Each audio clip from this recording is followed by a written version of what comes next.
Miércoles 12 de agosto de 2026, el exgobernador de Guerrero, Ángel A., es vinculado a proceso esta madrugada.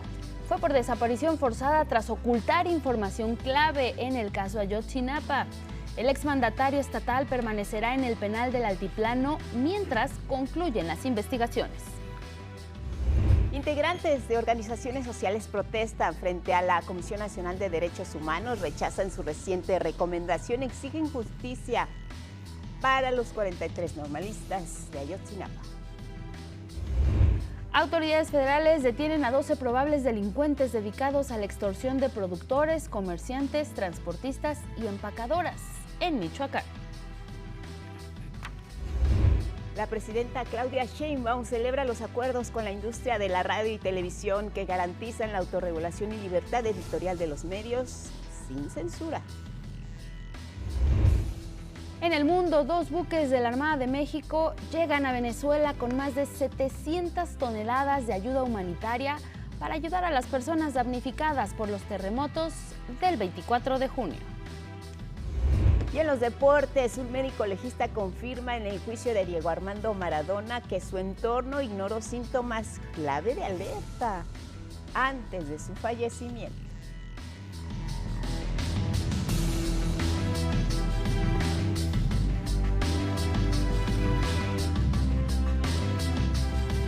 Muy buenos días y así les damos la bienvenida en este miércoles 12 de agosto, mañana fresca, lluviosa en algunas partes de la ciudad. Guadalupe, buenos días. ¿Cómo estás, Angie? Buenos días. ¿Cómo andan en casa? Gracias por vernos, gracias por escucharnos.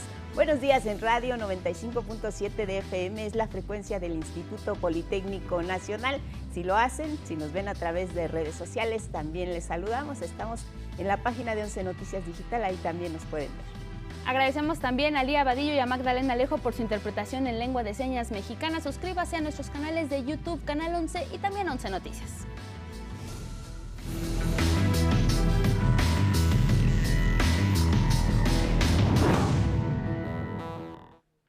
Bueno, y vamos a arrancar con información surgida esta misma madrugada, porque mire, luego de una audiencia de más de 15 horas de debate, la Fiscalía General de la República obtuvo la vinculación a proceso contra el exgobernador de Guerrero, Ángel A. Esto es por su presunta responsabilidad en el delito de desaparición forzada de personas al ocultar información clave relacionada con el caso de los 43 estudiantes de la Normal Rural Raúl Isidro Burgos. Miren, con esto el juez ratifica la medida de prisión preventiva oficiosa para el exgobernador. Era de lo que todo el mundo estaba pendiente. Él se encuentra en el altiplano, ahí va a permanecer. Se otorgó por parte también de las autoridades del juez un plazo de 4 meses para que cierren ya estas investigaciones, a pesar de que la defensa del exmandatario estatal aportó un sinnúmero de pruebas, más de 30, para desvirtuar, para cambiar, para ajustar los señalamientos, la acusación. El juez consideró que ninguna de estas pruebas era lo suficientemente contundente. Y es que se aportaron los testimonios de 2 exfuncionarios estatales, quienes sostienen que el exgobernador no se encontraba en Guerrero cuando se dice que le entregaron los videos que habría ordenado él mismo destruir. Recordemos además que la Fiscalía defiende que en esos videos de las cámaras de vigilancia del Palacio de Justicia de Iguala se apreciaba el momento en que los estudiantes que viajaban en uno de los camiones fueron interceptados y entonces en ese momento secuestrados por policías, tanto estatales como municipales. Posteriormente, como sabemos, lo que conocemos, fueron entregados a este grupo criminal conocido como Guerreros Unidos.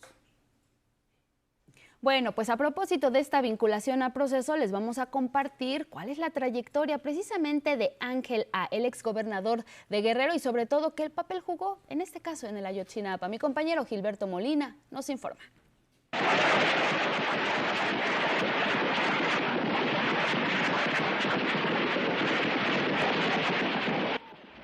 Después de la matanza de campesinos en Aguas Blancas en junio de 1995, el entonces presidente del PRI en Guerrero, Ángel Aguirre, encabezó una marcha a Chilpancingo para cerrar filas en torno al gobernador del estado, Rubén Figueroa. Ángel Aguirre fue nombrado mandatario interino en 1996, luego de que Figueroa pidió licencia. En 2010 no obtuvo la candidatura priista y pasó a las filas del PRD, resultando electo en 2011. Ese año se registró una protesta de normalistas en la autopista del Sol. Él ordenó su desalojo a golpes y balazos. 2 estudiantes murieron, Jorge Alexis Herrera Pino y Gabriel Echeverría. Luego vendría uno de los capítulos negros en la historia de México. La noche del 26 y madrugada del 27 de septiembre de 2014, se registró la desaparición forzada de 43 estudiantes de la Normal Isidro Burgos. Ángel Aguirre pidió licencia en octubre en medio de la presión social y política. Estas fueron sus palabras luego de reunirse en 2015 con diputados de la Comisión Especial del caso Ayotzinapa. Yo creo que cuando se tiene la conciencia tranquila, no veo razón para tener temor. Mucho tiempo libró la justicia, pero el 6 de agosto fue detenido por agentes federales e ingresado al penal de máxima seguridad El Altiplano, acusado por la FGR de delitos de desaparición forzada y contra la Administración de Justicia. De acuerdo con la Fiscalía, habría ordenado desaparecer las videograbaciones de 2 cámaras de seguridad del Palacio de Justicia de Iguala. En las imágenes aparecía presuntamente el autobús Estrella de Oro 1531 en el que viajaba un grupo de normalistas.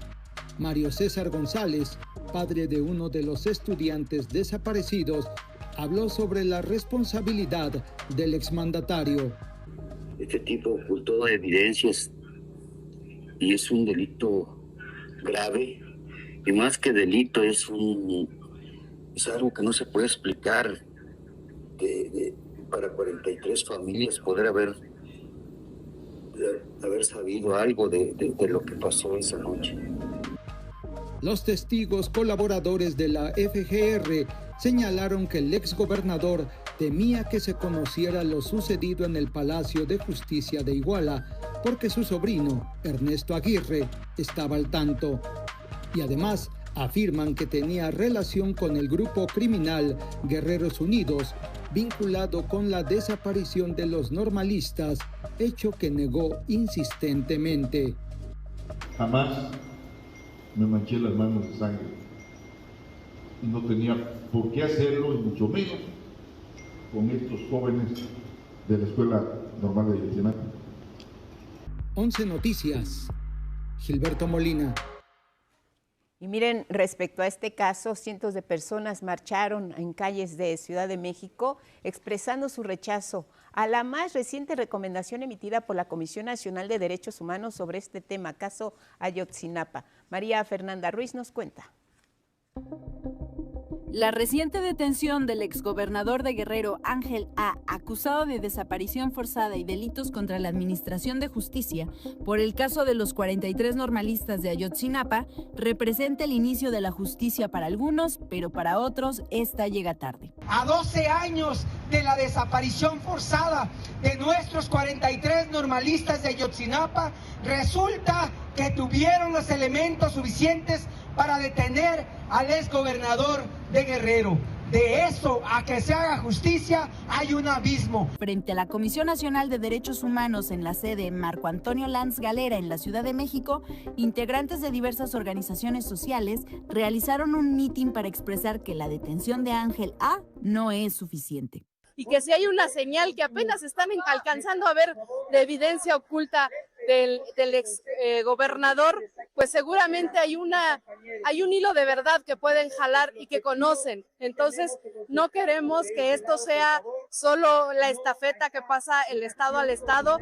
También expresaron su rechazo a la reciente recomendación 208 VG/2026 de la CNDH, que ha generado polémica.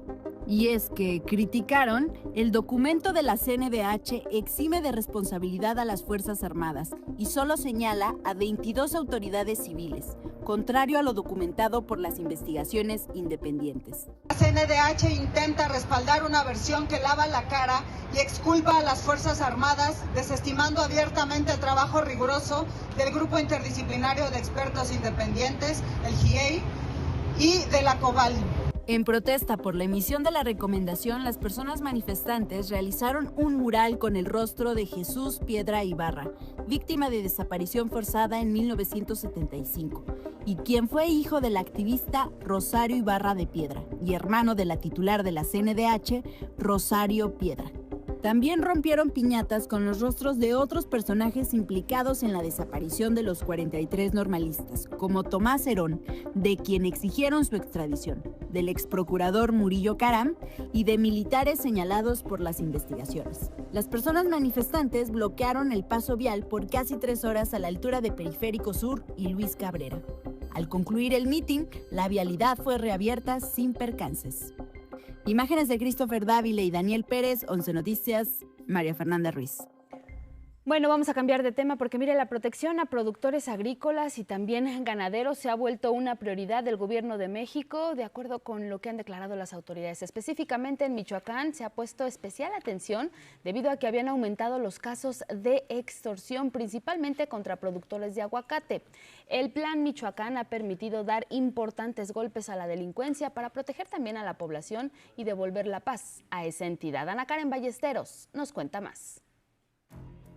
En las últimas 24 horas fueron detenidas 12 personas, señaladas como presuntos integrantes de una célula dedicada a la extorsión de productores, comerciantes, transportistas y empacadoras de los sectores productivos, aguacatero, ganadero y cárnico en Michoacán. Los detenidos presuntamente se encargaban del cobro y la recolección de cuotas a empresarios y trabajadores de la región. Se realizaron 11 cateos simultáneos en Uruapan y en otros municipios. Las diligencias derivaron de una investigación por extorsión contra productores, trabajadores, comerciantes, transportistas y empacadoras de la región, principalmente de los sectores aguacatero, ganadero y cárnico.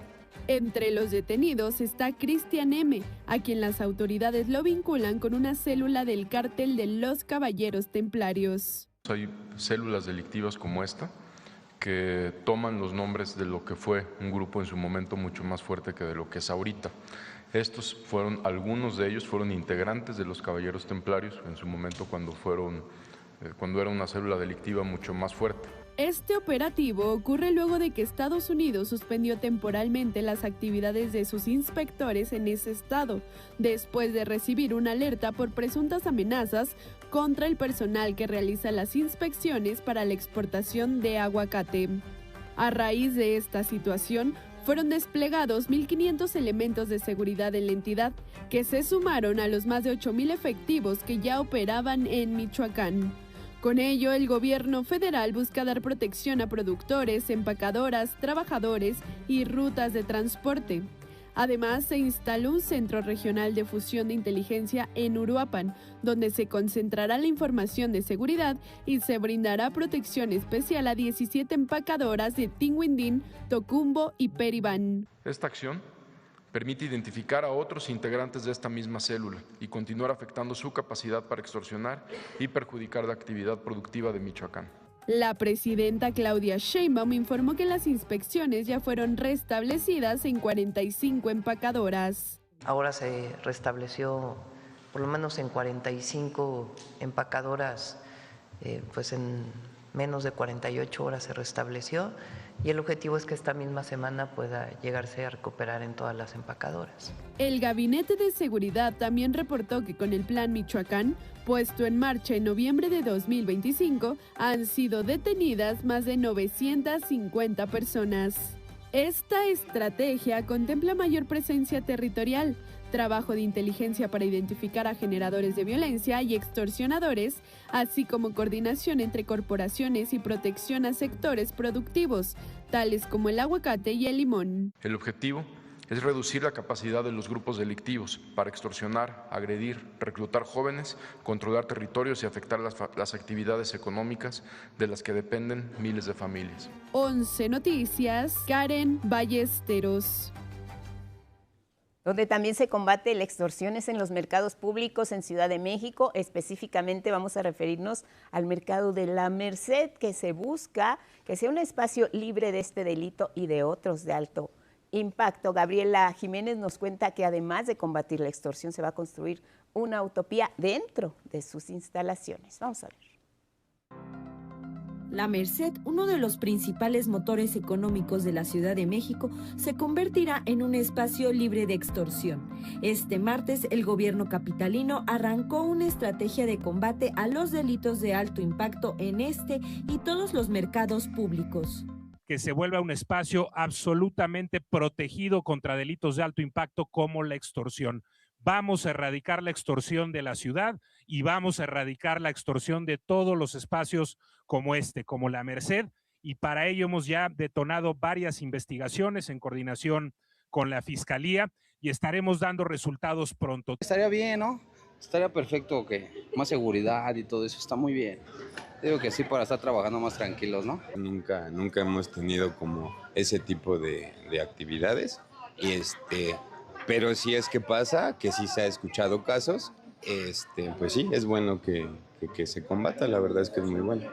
Como parte de esta estrategia integral, también se llevará a cabo una rehabilitación profunda en estos espacios. Con una inversión de 40 millones de pesos, se renovó en su totalidad el sistema de luz con más de 60 años de antigüedad en la nave menor de la Merced, para prevenir incendios como el del 2013. Es un bien para el mercado, ¿no? Porque ve muchas fallas, muchos cables colgados y la verdad con esto pues ya la verdad sí está muy bien la luz. Hace tiempo ya de qué lado ya se había quemado, de qué lado también, y ahora sí que si hace ese riesgo pues ya no corremos ese riesgo, ¿no? En el corazón de la Merced se construirá una utopía de 17,000 metros cuadrados, la primera al interior de un mercado público, convirtiéndose en ejemplo de paz y comunidad. Queremos también construir un modelo de mercado que garantice y que construya paz, un modelo de mercado que hay que trabajar en uno de los espacios y de los mercados que podamos llevar a cabo. Sería beneficioso para la comunidad si van a poner esos servicios. Aquí hay muchas familias que realmente hay muchas madres que sí están trabajando, entonces pues lo de la guardería, los comedores, eso sería algo súper bien. Con imágenes de Cristian Meléndez y Yair Maya, 11 Noticias, Gabriela Jiménez. Mire, eso en los mercados públicos de la Ciudad de México. También en las carreteras se busca combatir el robo a transportistas de carga mediante el programa Cero Robos, implementado por el gobierno federal desde hace un año. Le vamos a compartir la siguiente información conjunta. Agradecemos al mismo tiempo al Sistema de Información y Comunicación de Puebla y a su periodista Adán Morales por la contribución a esta nota de mi compañero Armando Gama. Y miren nada más cómo amaneció su camión. Le robaron las llantas. La delincuencia extendió sus redes en algunas carreteras del país. Hay registros de que las autopistas son intervenidas para cometer delitos, principalmente el robo al autotransporte de carga. Una de las modalidades que combaten las autoridades federales y estatales son los accesos irregulares que se abren en carreteras de peaje en donde se cometen ilícitos. Las brechas clandestinas son usadas por delincuentes para burlar las casetas, los puntos de inspección y operativos de vigilancia. Para inhibir esta práctica, el Gabinete de Seguridad Federal y la Secretaría de Infraestructura, Comunicaciones y Transportes lanzaron desde hace un año la estrategia especial Cero Robos, que ya permitió el bloqueo de más de 800 caminos irregulares. Atendiendo la solicitud del Gabinete de Seguridad y en coordinación con la Guardia Nacional y con la Secretaría de Seguridad Pública, llevamos cerrados 806 accesos carreteros irregulares. Estos eran puntos por donde podían desviar a los vehículos en el caso de algún incidente. Entre los accesos irregulares cerrados, 233 estaban en autopistas de Tabasco y 108 en Puebla. Yo de antemano lo veo muy bien porque pues así ya uno circula más seguro, ¿no? Otras 84 brechas fueron cerradas en Sonora, 78 en Querétaro, 58 en Veracruz y 54 en el Estado de México. Las acciones de protección también incluyen la instalación de 20 arcos inteligentes y el C4 carretero, con más de 3,000 cámaras de videovigilancia que entrarán en operación en el mes de septiembre. Esta iniciativa contará con una red de videomonitoreo y de identificación automática de vehículos que cubrirá un total de 1,407 kilómetros de carreteras federales, con 1,005 puntos de monitoreo, con un total de 3,015 cámaras, así como 120 arcos para detección automática de placas y lectura del holograma de Repube. La videovigilancia estará distribuida en 4 corredores carreteros, en la autopista México-Puebla-Veracruz, la México-Acapulco, la México-Querétaro y la Culiacán-Mazatlán-Durango. Su operación permitirá integrar videovigilancia, radiocomunicaciones, geolocalización, análisis de información y coordinación con la Guardia Nacional y los C4 y C5 estatales. Además, se construyen paraderos seguros que brindarán atención médica, baños y zonas de esparcimiento. La presidenta Claudia Sheinbaum destacó estas acciones y la disminución de robos, principalmente en la autopista México-Puebla. Les dije 0 robos en la México-Puebla. Así le pusimos al operativo 0 robos. Todavía tenemos por ahí algunos robos en esta carretera, que era donde más robos había cuando llegamos. Y es de donde más hemos bajado. Esa medida se implementó en el tramo de Amozoc Esperanza. Las salidas y entradas que no eran permitidas fueron cerradas y sí tuvo una baja en el robo al transporte. 11 Noticias, Armando Gama. Vamos con el pronóstico del tiempo. Para este miércoles se espera nubosidad en todo el país y precipitaciones fuertes. Específicamente al noroeste y norte, las lluvias estarán acompañadas de descargas eléctricas en regiones de Sonora, Baja California, Chihuahua, Sinaloa, Durango y Zacatecas. Al occidente, en Michoacán, Jalisco y Colima, también se esperan lluvias fuertes con descargas eléctricas. Mientras que en el sur y sureste del país se pronostican lluvias fuertes en Guerrero, Veracruz, Oaxaca, Chiapas y Tabasco. En el centro del país también se esperan precipitaciones en Morelos con posibles descargas eléctricas, además de lluvias aisladas en Querétaro y Puebla. En el Estado de México y la Ciudad de México también se esperan lluvias y descargas eléctricas. En el caso específico de la capital, la mañana será parcialmente soleada con nubosidad y será por la tarde-noche cuando se presenten las precipitaciones. 11 Noticias. Bueno, le tenemos algunos avisos importantes. Tome en cuenta que por obras de reencampamiento está cerrada la circulación de Mariano Matamoros, esto desde el circuito interior hasta Madrid. Ahí la alternativa vial es Avenida Universidad. También están cerrados los carriles laterales de la calzada Ignacio Zaragoza, esto desde San José del Río hasta Luis García, muy cerca de la estación del metro Peñón Viejo. Esta zona se puede evitar por los carriles centrales. Se restablece el servicio en la línea 7 del Metrobús, esto luego de que hubiera una obstrucción de carril, y además le informamos que está el cierre parcial de la circulación en la autopista Córdoba-Catinac en Veracruz, a la altura del kilómetro 020+600, esto en dirección a Córdoba, luego de que terminaran las labores por un accidente vial. Bueno, vámonos con otros asuntos. Mire, en México continúa la consulta pública para establecer ya los nuevos lineamientos, tanto para radio como para televisión, sobre todo lo que tiene que ver con los derechos de las audiencias, los cuales operan desde hace décadas en otros países para proteger a televidentes y radioescuchas. Víctor Silva nos cuenta más. Las personas que miran, escuchan o leen algún medio de comunicación son audiencias y tienen derechos que deben garantizar tanto medios públicos como privados. La aplicación de los derechos de las audiencias es algo en lo que México llega tarde, pues otros países ya tienen estas garantías. En Estados Unidos, la Comisión Federal de Comunicaciones puede recibir denuncias, pero no puede intervenir en la línea editorial de los medios, salvo casos específicos como obscenidad o violaciones técnicas. En Canadá, la Comisión de Radiodifusión y Telecomunicaciones recibe inconformidades de la audiencia y el sistema combina regulación y autorregulación. En la Unión Europea, compuesta por 27 países, existen reglas para identificar la publicidad, proteger a infancias, impulsar la accesibilidad y garantizar, entre otros aspectos, el derecho de réplica. En algunos países de Europa, los que dan las noticias no pueden estar sentados en la misma mesa o ni siquiera aparecer en la misma pantalla con los que opinan. Hay otros donde simplemente no pueden ni convivir en el mismo programa, en el mismo espacio. La parte de la identificación de lo que es publicidad también suele ser más restrictiva en algunos países. Las defensorías de las audiencias también operan desde hace décadas en países como Reino Unido, Japón, Australia, Nueva Zelanda e India. Algunos medios cuentan incluso con figuras como ombudsman o defensores del público.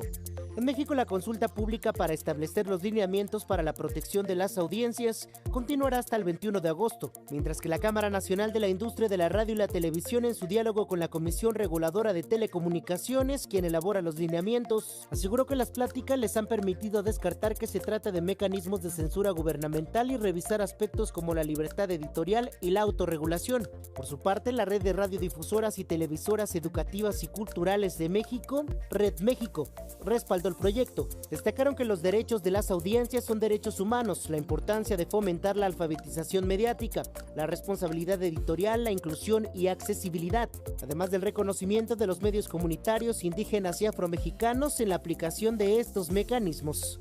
Víctor Silva, 11 Noticias.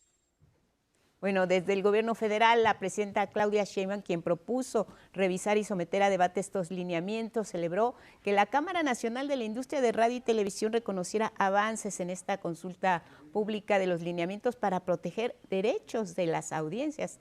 Esto es muy importante, ahí están de por medio las audiencias. Un diálogo que considera la presidenta entre la Comisión Reguladora de Telecomunicaciones y la Cámara del ramo, donde quedó claro, dijo, que las disposiciones no buscan incurrir en algún tipo de censura y también precisan aspectos sobre las multas a medios de comunicación que incumplan con la publicación de su código de ética y la designación de una persona defensora de las audiencias. Porque se resolvieron algunos temas relacionados con las multas, cómo se iban a poner las multas, pero ya aceptó la Cámara que no hay ningún problema, porque este es un avance democrático. El que los medios masivos de comunicación tengan un defensor de las audiencias, publiquen un código de ética y tengan un espacio para que las audiencias puedan quejarse. Bueno, es un avance democrático enorme en nuestro país. Yo creo que no hay ningún país del mundo que tenga lo que va a tener México. La CIR reconoció en un comunicado que durante el proceso de consulta se han registrado mejoras relevantes para dejar clara la autorregulación de cada medio, basada así en su libertad editorial, la actuación de las defensorías de audiencias y también la viabilidad económica de los medios mexicanos frente a las redes sociales. Además de que se estableció que la Comisión Reguladora intervendrá en los medios únicamente a solicitud de quien llegue a presentar una queja, pero la Cámara no tratará temas de contenido editorial. ¿Qué dice la Red de Radiodifusoras y Televisoras Educativas y Culturales de México? Ofrece su respaldo a la protección de los derechos de las audiencias y señala que con estas disposiciones se fortalece la autorregulación, transparencia y compromiso de proporcionar información plural y veraz. Oiga, le queremos hacer una pregunta. ¿Ya registró su línea celular? ¿Ya la vinculó con su CURP? Bueno, si todavía no lo ha hecho, ponga atención, porque de acuerdo con la Comisión Reguladora de Telecomunicaciones, y aquí mismo se lo informamos, se estableció un calendario escalonado para completar esta vinculación de su número de acuerdo al último dígito de su número celular. María Fernanda Chávez nos habla de ello. Este 15 de agosto vence el plazo para vincular las líneas telefónicas móviles de prepago cuyos números terminan en 0. El calendario establecido por la Comisión Reguladora de Telecomunicaciones continuará con cortes quincenales de acuerdo con la terminación de cada número y concluirá el 31 de diciembre cuando vence el periodo de las líneas con terminación 9. Para quienes aún no lo hacen y se preguntan ¿qué pasará si el registro no se lleva a cabo? Lo primero es que en las 72 horas posteriores a la fecha límite de registro será suspendido el servicio y únicamente podrá hacer llamadas al número 911 de emergencias, informó Lourdes Santaolalla, directora general de Supervisión de Cumplimiento de la Comisión Reguladora de Telecomunicaciones. El número 0 termina el plazo el 15 de agosto y entonces todas las líneas que terminen con 0 tienen que estar registradas a esa fecha porque si no tendrán una suspensión temporal. Para concretar el registro puede hacerlo directamente en los centros de atención a clientes de la compañía a la que pertenece el número o a través de la página registratulinea.crt.gov.mx. En este espacio podrá encontrar tutoriales de cada compañía para hacerlo. Además, podrá consultar las líneas que hay vinculadas a su nombre o desvincularse de ellas si así lo desea. Cada compañía tiene 3 plataformas, una que es la de registro, donde haces la vinculación de la línea, la de consulta, donde revisas qué líneas tienes vinculadas a tu nombre, y la de desvinculación. En ese caso, ahí lo que haces es quitar las líneas que no consideras que debas tener o que simplemente ya no quieres tener registradas a tu nombre. Este registro es un proceso sencillo de solo 3 requisitos: identificación oficial vigente con fotografía como el INE o pasaporte, CURP y el número a 10 dígitos que se va a registrar. Los datos proporcionados estarán bajo resguardo de cada compañía telefónica. Los datos personales están protegidos por cada compañía telefónica conforme a la Ley Federal de Protección de Datos Personales.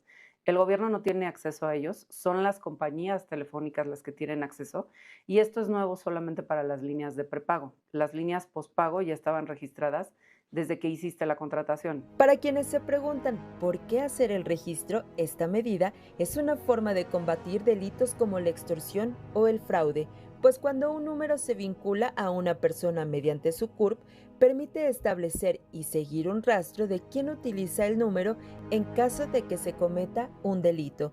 Con imágenes de Darío Hernández y Andrés Reyes, 11 Noticias, María Fernanda Chávez del Río.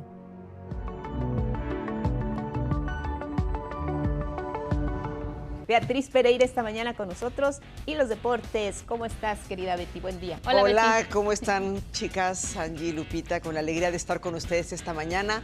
Ya están listas las 32 entidades de la República Mexicana para llevar a cabo la clase nacional de boxeo. Vamos a ver los detalles. Vuelve la clase nacional de boxeo, pero ahora con una nueva estrategia. Después de convertir el Zócalo de la Ciudad de México en un gran ring, este domingo 16 de agosto a las 8 de la mañana, la clase nacional Puños de Transformación llegará a los 32 estados de la República con el objetivo de buscar que el boxeo se convierta en una alternativa permanente para niñas, niños y jóvenes. Lo que buscamos ahora es llegar a más lados y poder que no solamente se concentre en un lugar, sino tratar de darle la accesibilidad a todas y a todos, ya sea que hayas boxeado, que no hayas boxeado, que hayas hecho deporte, que no hayas hecho deporte. La idea es que llegue al mayor número de espacios públicos. Hasta el momento tenemos... Serán más de 275 sedes en todo el país las que participarán de manera simultánea, con la meta de superar los 55,000 participantes que se registraron el año pasado. La actividad se realizará en explanadas, parques, gimnasios públicos y privados, mientras que en la Ciudad de México habrá 6 sedes. En las explanadas de las alcaldías Iztapalapa, Tláhuac, Venustiano Carranza, Azcapotzalco, Cuauhtémoc y Gustavo Amadero. Como les dijimos, el programa de Boxeando por la Paz, se dan de alta gimnasios tanto públicos como privados, donde se dan clases gratuitas a los jóvenes. La idea es que todos los que participen en la clase, o muchos, después que se hayan quedado enamorados del box, digan, ¿y ahora qué sigue? ¿Dónde puedo ir a clase? A través de esta otra estrategia de Boxeando por la Paz. El proyecto también apunta a crear un semillero de nuevos talentos dentro del programa Jóvenes Construyendo el Futuro, que busca apoyar a jóvenes boxeadores con más de 9,500 pesos mensuales para entrenar, competir y dar clases gratuitas para transmitir sus conocimientos a las nuevas generaciones. 11 Noticias, Vianey Zárate. En la continuación del juicio de Diego Maradona, el médico legista Carlos Cassinelli declaró que durante la internación domiciliaria en la que murió, sí hubo signos de alarma que no se atendieron, como hinchazón en las piernas, ronquidos, falta de aire, hipertensión y taquicardia. Cassinelli dijo en el juicio que nadie fue a ver de qué se trataba este hinchazón, cuyo desenlace final fue la muerte. Sobre esto, Dalma, una de las hijas de Maradona, declaró lo siguiente en junio pasado. Ponen al descubierto que preferían no ir a chequearlo, que preferían tomarse una semana para verlo, entonces esas cosas quedan registradas y mi papá en ese momento, por supuesto, era un paciente que no podía estar una semana sin que le chequen los signos vitales o de saber que si nosotros decíamos que estaba hinchado, necesitaba como un seguimiento más profundo. Maradona murió a los 60 años el 25 de noviembre de 2020 de un paro cardiorrespiratorio y un edema pulmonar, mientras se recuperaba de una neurocirugía en una casa, pese a la insistencia de las hijas de que lo trasladaran a un hospital. En el día 2 de la tercera serie del Caribe Kids, que se realiza en Tepic, el equipo infantil México Verde, que representa a los Jaguares de Nayarit, fue noqueado 14-2 por República Dominicana, que extendió a 15 su racha de triunfos en este torneo desde 2024. México Verde tiene ahora récord de 1-1. Por su parte, México Rojo, que representan a los Tomateros de Culiacán, debutó con victoria frente a Puerto Rico 9-2. Destacó la actuación del primera base Ramón Figueroa, quien impuso un récord de 6 carreras impulsadas en un juego de la Serie del Caribe. Esto lo logró gracias a los 2 jonrones que conectó. Se prepara Gustavo Hernández ya con 15 lanzamientos. En el primero, el contacto elevado. Va a ir directamente hacia los jardines, pero ¿saben qué? Esa pelota que va a volar, va a volar. ¡Y sí, señor! Cuadrangular de Ramón Alberto. Los 2 equipos mexicanos se enfrentarán esta noche. Por otra parte, un autobús de la empresa Buses Cosmo, que sería usado por el Club Sao Paulo en La Paz, Bolivia, donde enfrentará al Bolívar en la Copa Sudamericana, fue incautado por la policía local con 86.5 kilos de marihuana. El camión, que ya hasta tenía el escudo del equipo, iba a recoger en el aeropuerto a los jugadores cuando fue interceptado por la policía. 3 personas fueron detenidas y la empresa sustituyó el autobús rápidamente, por lo que el equipo ni siquiera se enteró de lo que pasó. Luego de que el gobierno de Estados Unidos le negó la visa y la oportunidad de estar en el Mundial, el árbitro somalí Omar Artan tendrá su revancha este miércoles, pues dirigirá el partido de la Supercopa de la UEFA entre el PSG y el Aston Villa, esto en Salzburgo. La decisión de asignarle este encuentro es un desaire más que la Unión de Asociaciones Europeas de Fútbol, la UEFA, le hace a la FIFA de Infantino, quien, pues sabemos, no hizo nada para evitar que Donald Trump o el gobierno de Estados Unidos permitiera que pasara el árbitro para que trabajara en el Mundial. Son los deportes, Angie, Lupita. Oye, ¿qué tal? Gran semillero de nuevos talentos, Betty, esta serie del Caribe Kids, que además ahorita en las imágenes que compartías, pues se escucha la narración. ¿Televisan estos partidos y de qué edades a qué edades compiten en esta serie? Sí, la verdad es que el béisbol infantil en México siempre le va muy bien en selecciones nacionales, en los torneos, y ahora hacer esto a nivel de clubes para tratar de promover en la zona del Caribe, pues que los niños de Venezuela, que desafortunadamente no pudieron venir por unos trámites que no hicieron, que vengan de otros países como Dominicana, Panamá, te va proyectando, ¿no? Podemos ir viendo quiénes son los futuros talentos que van a estar ya sea tanto en los equipos profesionales de los países o los que quieran después ser prospectos para grandes ligas, y que luego también los podemos ver en selecciones nacionales. Entonces, el béisbol en México y en esta zona del Caribe, siempre con grandísimo nivel, ¿no? Sí, oye, qué historia la que se está escribiendo con Gianni Infantino, ¿no? Después de lo que hizo en el Mundial. Ha habido reveses continuos, la UEFA no lo apoya, la Federación Mexicana le da el sí. Este tema del árbitro que le dio la vuelta al mundo. ¿Cómo ves hoy la situación de Gianni Infantino? Ya insostenible. Gianni Infantino tiene que entender que si bien en algún momento fue votado para que él dirigiera la FIFA, la mayoría de las asociaciones miembro ya no lo quieren. Y no solamente las asociaciones en lo individual, las confederaciones en bloque ya no lo quieren y le están gritando que por favor se vaya.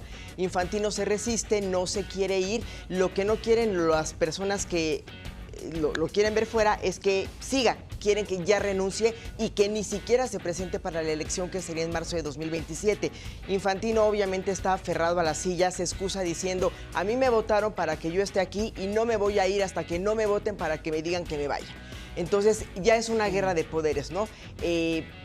México le apoya porque México tiene ciertos intereses, por supuesto, pues quieren el Mundial Femenil, quieren el Mundial de Clubes, son torneos que Infantino ya les había prometido, pero que México puede tener si los gestiona con la persona que sea el nuevo presidente de la FIFA. No es necesario que Infantino esté ahí, ¿no? Al final de cuentas, en el fútbol hay muchos intereses, hay mucho poder, hay unas fuerzas que se mueven a través de lo que tiene que ver con el dinero, y justamente fue el dinero lo que vino a dar la puntilla, ¿no?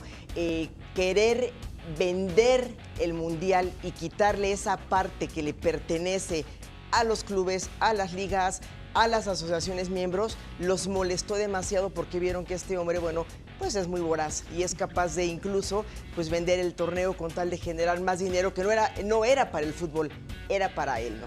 Qué barbaridad, se destapó la cloaca que mucha gente ya estaba criticando y estaba viendo. Pero bueno, ahí está el análisis. Gracias, Betty.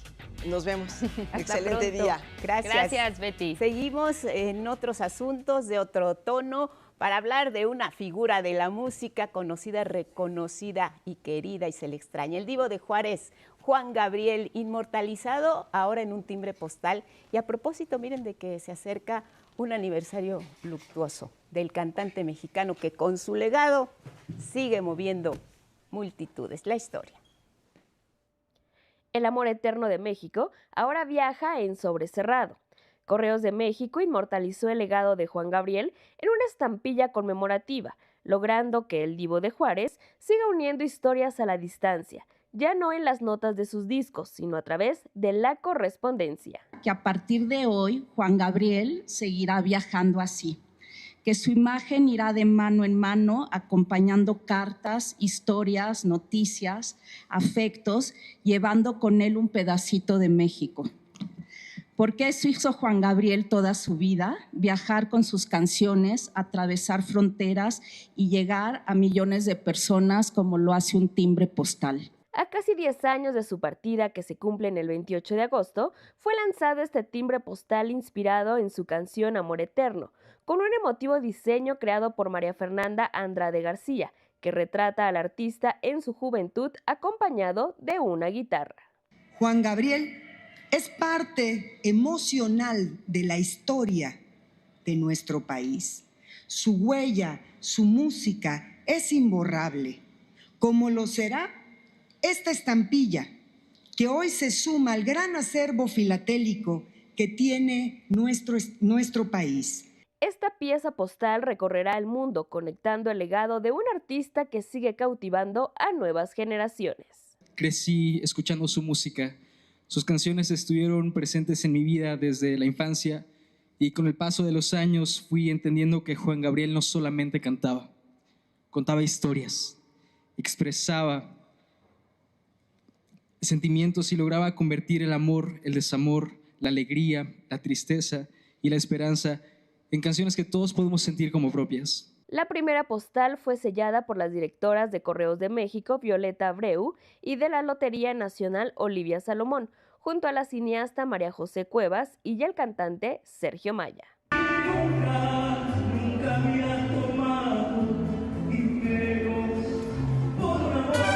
En total, se emitirá un tiraje de 300,000 estampillas que estarán disponibles por un valor de 7 pesos con 50 centavos por unidad. 11 Noticias, Paola Peralta.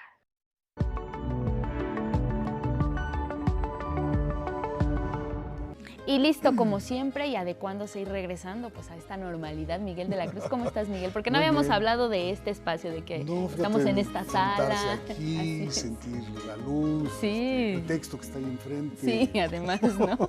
Nos facilita mucho las cosas. Sí, pues ya acoplándonos de nuevo. Muy bien, Miguel, bienvenido. Una noticia que, bueno, pues es triste. Falleció este 11 de agosto a los 72 años. Vicente Quirarte, el maestro Vicente Quirarte, poeta, dramaturgo, cronista, investigador, funcionario universitario y miembro del Colegio Nacional. Cursó la licenciatura en Lengua y Literatura Hispánicas en la Facultad de Filosofía y Letras de la Universidad Nacional Autónoma de México, donde obtuvo la maestría en Letras Hispánicas y el doctorado en Literatura Mexicana. Fue uno de los grandes especialistas en la literatura mexicana. Comenzó a publicar en 1979 su primer poemario, Teatro sobre el Viento Amado. Entre sus reconocimientos destaca el Premio Punto de Partida que entrega la UNAM, Premio Nacional de Poesía Joven, Premio Nacional de Ensayo Literario José Revueltas, el Premio Javier Villaurrutia y el Premio Universidad Nacional, tan solo por mencionar algunos. Descanse en paz el gran maestro Vicente Quirarte. Bueno, la Feria de las Lenguas Indígenas alcanza ya su primera década como un espacio dedicado a fortalecer la presencia de las lenguas originarias. Cada edición de la feria ha permitido visibilizar el trabajo de las comunidades indígenas, de las personas hablantes, de las instituciones federales, estatales y municipales, así como de la academia, generando un espacio de encuentro donde convergen el diálogo, el arte, la reflexión y las iniciativas para el fortalecimiento de las lenguas indígenas. Este año del 13 al 16 de agosto, con presentaciones artísticas, actividades académicas, mesas de diálogo y talleres que se llevarán a cabo en la capital de Durango, en una edición dedicada a las 9 lenguas de la región Bajío-Pacífico que atraviesan una severa crisis. Son lenguas que en general tienen pocos hablantes, son lenguas que en general tienen un índice de transmisión bajo o muy bajo. Bueno, y esta es una buena historia. La película Tijuana Todavía cuenta una historia de LGBTIQ+, desde la transformación con problemáticas actuales que mueven y preocupan. Orgullosamente la película fue seleccionada para proyectarse oficialmente en el Festival Internacional de Cine de Venecia. Saray Campech tiene los detalles. Peter Filibonov es un joven ruso que tuvo que exiliarse por oponerse a la guerra contra Ucrania y ser gay. En esa huida llegó a Tijuana a la espera de cruzar a Estados Unidos, pero en el camino se encontró con la posibilidad de contar su historia y la de muchos otros connacionales como protagonista de la cinta Tijuana Todavía. Da la coincidencia que Peter estaba estudiando actuación antes de la guerra de Ucrania, entonces no es un actor natural que viene por coincidencia, sino viene incluso alguien totalmente articulado como actor, pero que al mismo tiempo pues le ha atravesado la guerra en ese sentido. Y la peli, pues mitad de la peli es esa, es el 50% de la peli. Ópera prima de Gabriel Gutiérrez, impulsada por Fosfo Producciones, que comenzó su andar en el Festival Internacional de Cine de Guanajuato en el programa de Incubadora. Después se inscribieron al Bienal College Cinema y obtuvieron el apoyo de 200,000 euros para filmar en tiempo récord. Pero que finalmente hace que las 4 películas que llegamos a la final con la beca de parte de la Bienal, pues estrenemos en Venecia y hayamos hecho la película en 10 meses. Entonces es una locura por todos lados. Ya en los últimos ajustes, el largometraje, también protagonizado por Humberto Busto, tiene una premisa clara, y es hablar del peligro de la pérdida de derechos y garantías de la comunidad LGBTIQ+.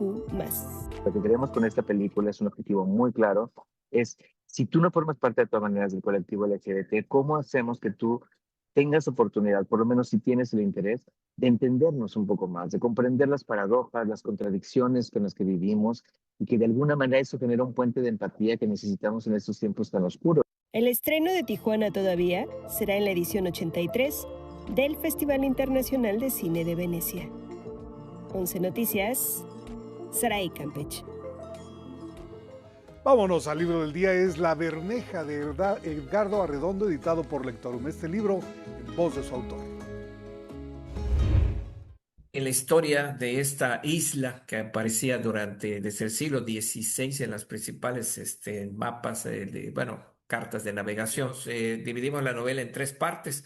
Una primera parte de piratas, una segunda parte de espías nazis. El primer capítulo, de hecho, se llama El Rojo y la maldición de la gitana. Y ahí empieza esta tercera parte, mientras a 100 kilómetros frente a Progreso, pues está un grupo de mexicanos aventureros viendo qué onda con la Bermeja y la encuentran, pero la encuentran sumergida a 40 metros. Yo creo que la manera que se leo la historia es atractiva. Y yo creo que por primera vez el protagonista de mi historia pues es un ser inanimado que es una isla. Y la isla te remueve a todo, amor, pasión, traición, etcétera. Me gusta mucho esto de bajar un tema basado en hechos reales. Bueno, y leo con el 11, avanzamos 260 páginas de la novela Agua Turbia de Marcela Robles Gil, editado por Hachette. El X de hoy es de luz y dice: el cuerpo se me había reblandecido como tierra mojada y no hallaba si alcanzarle las olas a Rosario o escurrirme a la lavandería. Bueno, seguimos leyendo. Recuerden, la sala de lectura será el próximo sábado. Hoy se cumplen 199 años de la partida del poeta británico William Blake. En su honor, el poema del día El Tigre, que en alguna parte dice: tigre, tigre, que te enciendes en luz por los bosques de la noche, qué mano inmortal, qué ojo osó dar tu terrible simetría. Quien lo solicite lo comparto completo por X, @Miguel D, solo la D L.A. Cruz. Hasta aquí Cultura. El tigre, Miguel. El tigre. Muy buena. Una reflexión, sí, muy puntual. Dice más cosas acerca de esta fiera, pero muy puntual en observar las características de Manuel Ancina. Así es, y además pues estas similitudes que pudiéramos tener, ¿no? Como humanos. También. Oye, Miguel, es importante ahorita que mencionabas recordar, este sábado es la sala de lectura Agua Turbia. Va a estar ahí pues acompañándoles Marcela. ¿Cómo no? Sí, además fíjate que, bueno, ahora con la partida de Vicente Quirarte, pues ojalá y sea un recuerdo sentido, porque él una vez estuvo con nosotros. Y yo hubiera querido que hubiera estado con el libro de él, pero fue un libro de José Emilio Pacheco. Y como él era un experto en la literatura, dijimos, ¿quién podría ir? Porque el maestro Pacheco pues ya partió. Ya no estaba. Y dijeron, Vicente Quirarte. Y le propusieron y fue. Hubo un periodo en el que hicimos una pausa por cuestiones ahí circunstanciales, y el momento de regresar con la sala presencial fue en San Ildefonso, donde habíamos arrancado, y ahí fue el maestro Quirarte. Mira. Y bueno, pues un experto tal como lo sabían todos, habló sobre José Emilio Pacheco con mucha erudición y lo tuvimos. Yo digo que me hubiera gustado mucho que fuera un libro de él, porque tiene cosas muy notables.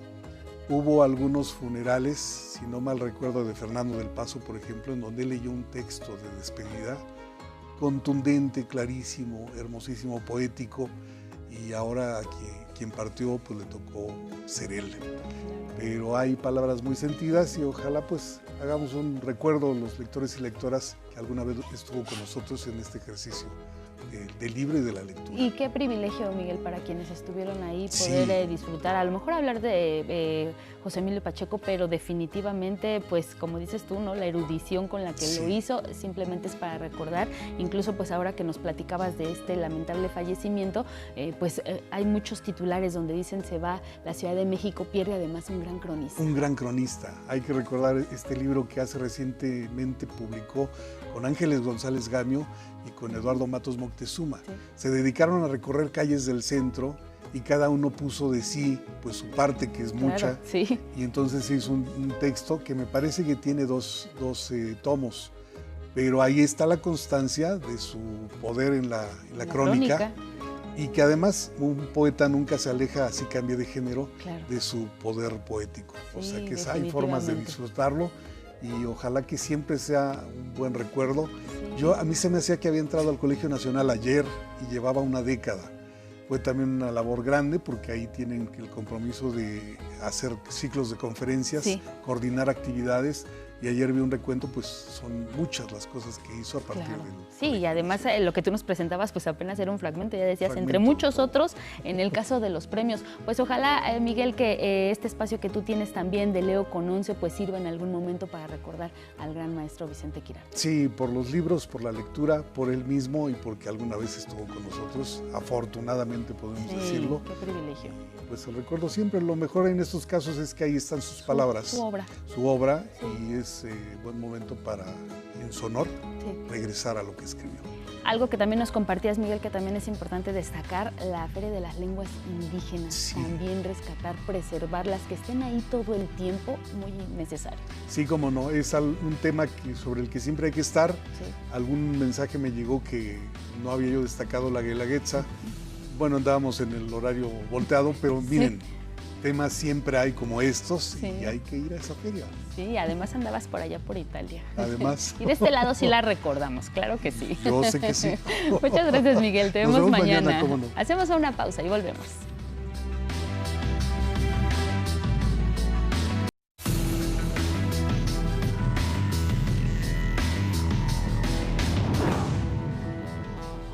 A las 7 en la hora del centro, un resumen en 11 Noticias. El ex gobernador de Guerrero, Ángel Laá, fue vinculado a proceso. Está acusado de desaparición forzada y delitos contra la Administración de Justicia por el caso de los 43 normalistas de Ayotzinapa. La presidenta Claudia Sheinbaum celebra que la Cámara Nacional de la Industria de la Radio y la Televisión reconociera avances en la consulta pública de los lineamientos para la protección de los derechos de las audiencias. Continúa en Tamaulipas el juicio contra Gabriel Z., padre de Dafne Zapata. Enfrenta un proceso por abuso sexual agravado por hechos que presuntamente habrían ocurrido en 2019, cuando Dafne tenía 6 años.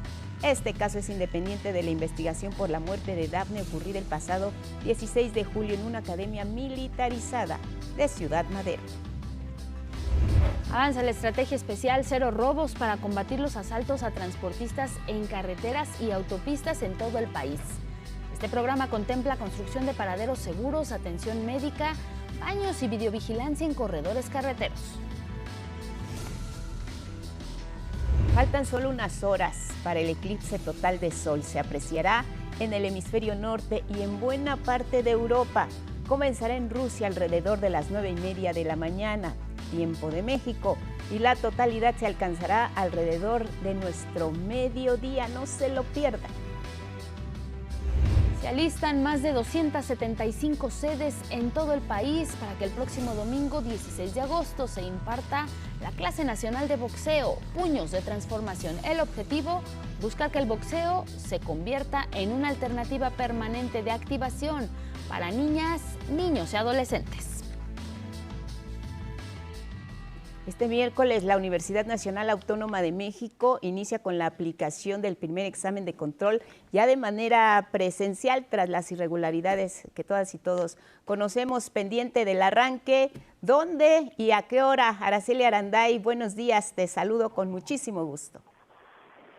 Hola, ¿qué tal? Muy buenos días, compañeras. Pues efectivamente, nosotros nos encontramos aquí en León, Guanajuato, una de las sedes donde efectivamente se realizará este examen presencial aquí en esta casa de estudios para lograr un lugar en la licenciatura que oferta la UNAM. Te presentamos el siguiente gráfico porque de acuerdo al corte más reciente, más de 45,000 aspirantes ya tienen su cita para presentar este examen.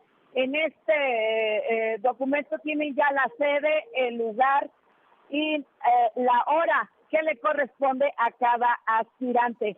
Como bien lo comentas, estamos aquí en este hotel donde aproximadamente 2,122 aspirantes se presentarán aquí en este lugar. Estos ya cuentan con su registro. La UNAM también solicita que los que vengan a hacer el examen solamente traigan un comprobante oficial, este documento que te comento sobre la cita ya impresa, y por supuesto una recomendación muy importante, llegar una hora antes a este lugar para realizar este proceso de registro.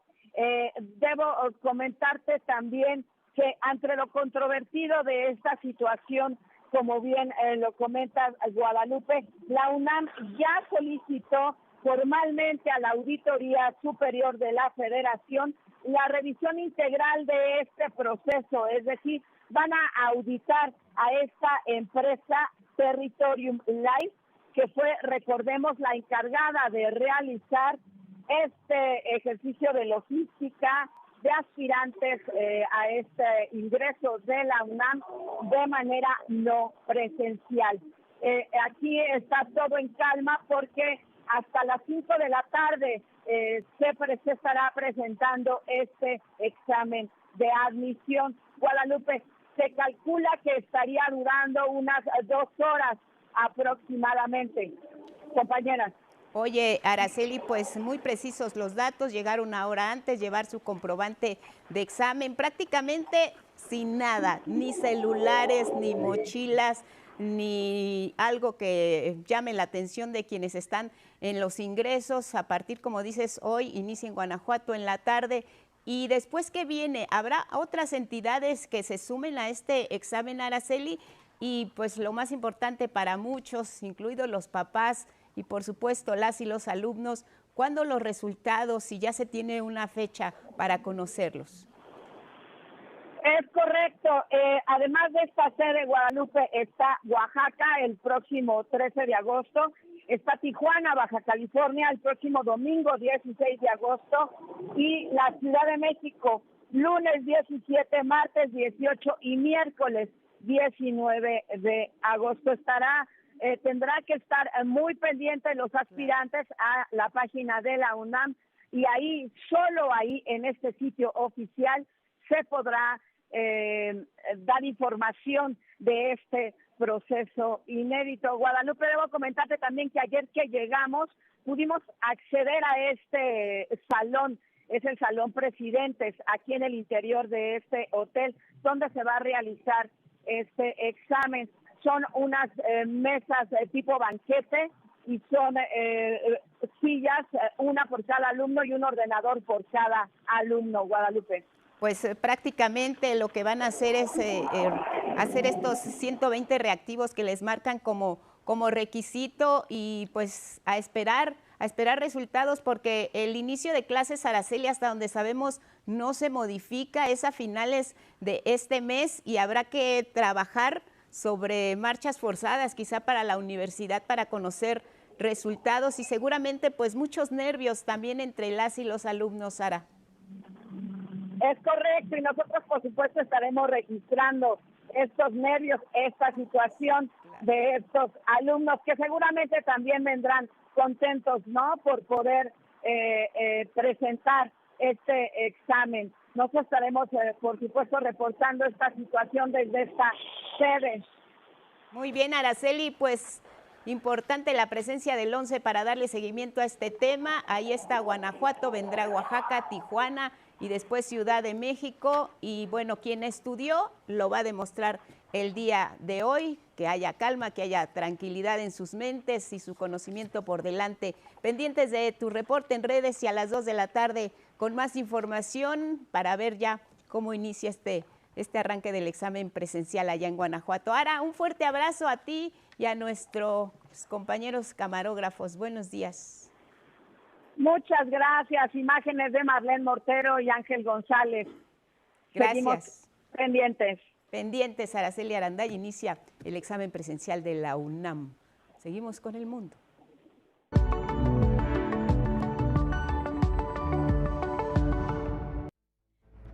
Bueno, vamos con información internacional. Mire, luego de este devastador sismo allá en Colombia la mañana de este lunes, el gobierno de México está listo para enviar brigadas de rescate y ayuda humanitaria a estas regiones afectadas allá en Colombia. Así lo informó la presidenta Claudia Sheinbaum. Solicitud formal del gobierno de Colombia. Estamos listos para el momento que nos digan. Agrupamiento Cali, así se llama. Ahora es el agrupamiento Cali. Prácticamente sería un agrupamiento muy similar al que apoyó a Venezuela. Estaría constituido por un general, su grupo de comando, 255 militares, que incluyen personal especialistas en rescate, en búsqueda, irían binomios canófilos, personal de sanidad, médicos. Bueno, así como escuchábamos en la conferencia matutina, el secretario de la Defensa Nacional, el general Ricardo Trevilla Trejo, detalló pues este agrupamiento de brigadistas de México que está listo para ayudar. Afirmó también que se prevé enviar 4 toneladas de medicamentos, 8,000 despensas, así como teléfonos satelitales, radios y tiendas de campaña. El secretario de la Defensa precisó que en cuanto lo solicite el gobierno de Abelardo de la Espriella, tanto el equipo de brigadistas como la ayuda humanitaria van a ser trasladados en 2 aeronaves de la Fuerza Aérea Mexicana y estarían llegando directamente al Aeropuerto Internacional de la ciudad de Cali. Momentos difíciles, las horas transcurren, casi 2 días por cumplirse de este sismo, de este terremoto, magnitud 7.4 que ha sacudido Colombia. Las zonas afectadas siguen sin ver personal internacional de rescate porque la administración de Abelardo de la Espriella no la acepta, a pesar de que, como sabemos, en estos casos hay ofrecimientos inmediatos de países hermanos. La ayuda internacional se comienza a organizar. Hasta ahora más de 20 naciones están pues listas para enviar esta ayuda. Sin embargo, el gobierno encabezado por de la Espriella no ha hecho ninguna solicitud oficial de la misma, de esta ayuda, y por el contrario rechaza la que le han ofrecido en las primeras horas de ocurrido este terremoto. Horas que, como sabemos, son cruciales para encontrar sobrevivientes entre los escombros. El presidente de El Salvador, Nayib Bukele, un aliado allá de Colombia, confirma en redes que el recién estrenado gobierno rechazó el apoyo que ofreció y que solo había solicitado ayuda en forma de insumos, pero también quedó al descubierto el desorden de la nueva administración para organizar esto, que es la cooperación internacional de primera que se ofrece.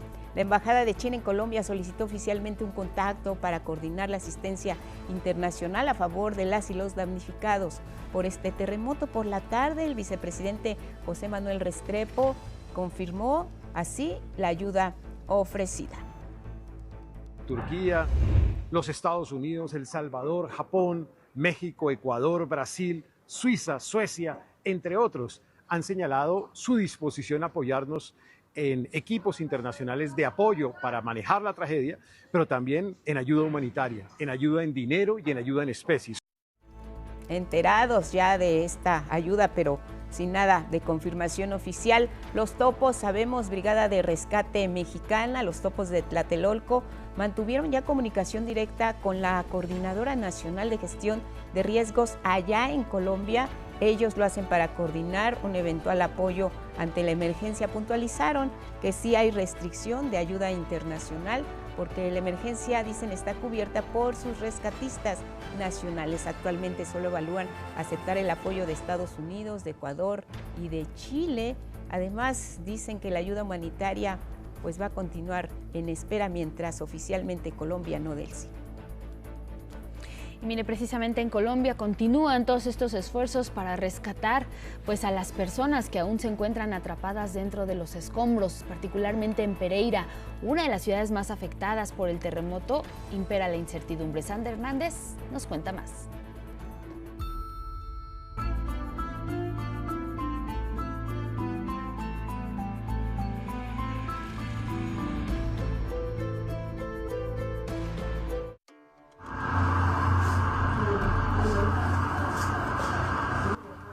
Pereira es una de las ciudades más golpeadas por el terremoto de magnitud 7.4 que sacudió Colombia y que ha dejado decenas de personas muertas.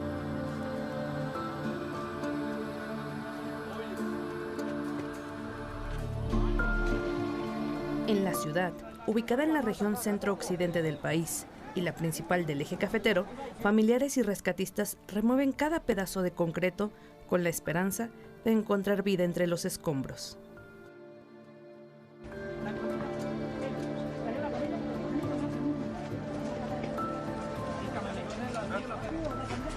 Es el caso de Jorge González, quien lleva horas removiendo las ruinas de un edificio para hallar a su tía de 87 años. La hemos podido sacar porque la parte de atrás hay una fuga de gas, entonces en el momento estamos esperando que con maquinaria la podamos sacar de allá, pero hasta ahora pues esperando, solo es esperar, no hay nada más que hacer.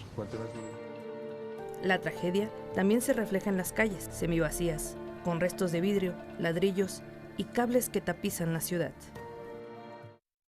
Claro, eso genera mucha tristeza de que uno compra la casita con mucho esfuerzo, 40, 50 años bregando a conseguirse la casita, la consigue y en los poquitos días se va al pique. Estela sobrevivió al colapso de su edificio junto a su familia, pero perdió su vivienda y todas sus pertenencias. Muy triste porque quedamos sin nada, lo perdimos todo lo perdimos. Tanto sacrificio. No, es que... La falta de electricidad, las fallas intermitentes de las redes de comunicación, así como la escasez de agua y alimentos, complican las labores. Mientras, el acceso a la ciudad está limitado por la suspensión parcial del Aeropuerto Internacional Matecaña de Pereira, que solo permite operaciones de emergencia y ayuda humanitaria. Pero rescatistas y voluntarios aseguran que seguirán trabajando contra el tiempo. Vine a mi casa y no me he ido. Hasta que no me entreguen el cuerpo, pues no me pienso ir de acá. 11 Noticias, Sandra Hernández.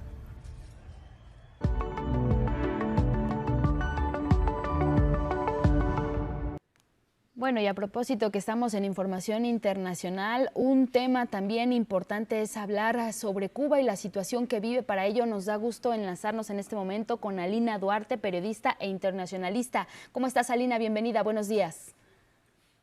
Muy bien, Angélica, feliz de estar aquí con ustedes, esa audiencia. Gracias por este espacio, Alina, para poder hablar pues de la situación de Cuba, que siempre es importante estarla abordando, pero particularmente lo que tiene que ver con este llamado que hacen expertos de Naciones Unidas en derechos humanos, pues sobre la urgente situación que se vive en la isla y pues de terminar con estas hostilidades por parte de Estados Unidos para evitar que se convierta en la Gaza silenciosa. Utilizan palabras muy fuertes, Alina, para llamar también a la comunidad internacional a la acción. ¿Cómo lo ves tú? ¿Es suficiente este llamado que se hace? ¿Cuál sería el siguiente paso para que verdaderamente Cuba no se convierta en esa Gaza silenciosa? Pues mira, Angélica, en realidad la situación ya supera absolutamente todo lo que podamos imaginar. Este bloqueo sostenido durante más de 6 décadas, pero sobre todo estas últimas 2 órdenes ejecutivas que lanza la administración de Donald Trump a principios de este año, en enero y en mayo, que han impedido el flujo de cualquier combustible. Solo un buque desde enero ha entrado a la isla. Lo cierto es que ha complicado toda la situación allá. Vengo regresando justamente de La Habana, en donde si bien hay una pequeña y ligera transición energética, la gente se las ha inventado para poder conseguir algunos paneles, para algunos taxis, para algún transporte, bicicletas, etcétera. Lo cierto es que eso no es suficiente. El que se sostenga y se recrudezca este bloqueo, que en efecto especialistas por todo el mundo han llamado como esta Gaza silenciosa, producto de este genocidio que se está dando actualmente, pues la verdad es que hace falta, primero, no solo más solidaridad internacional que está ocurriendo materialmente durante los últimos días, especialmente en el marco del centenario del nacimiento de Fidel Castro, que miles de personas han llegado a La Habana para llevar también pues medicamentos, alimentos, pero se tiene que presionar nuevamente para que esta idea del bloqueo, que lamentablemente se normalizó durante más de 6 décadas, pues pueda venir abajo, ¿no? Es decir, año con año, la inmensa mayoría de los países en el mundo votan que este bloqueo concluya, un bloqueo económico financiero que cada vez ha venido mutando de mayor y mayor manera, y bueno, que eso está afectando y atravesando la vida de cada uno de los más de 9 millones de cubanos y cubanos. Eso explica también los flujos migratorios ya de la población de Cuba, que está tratando de migrar, ¿no? Producto de esta asfixia económica que se está dando.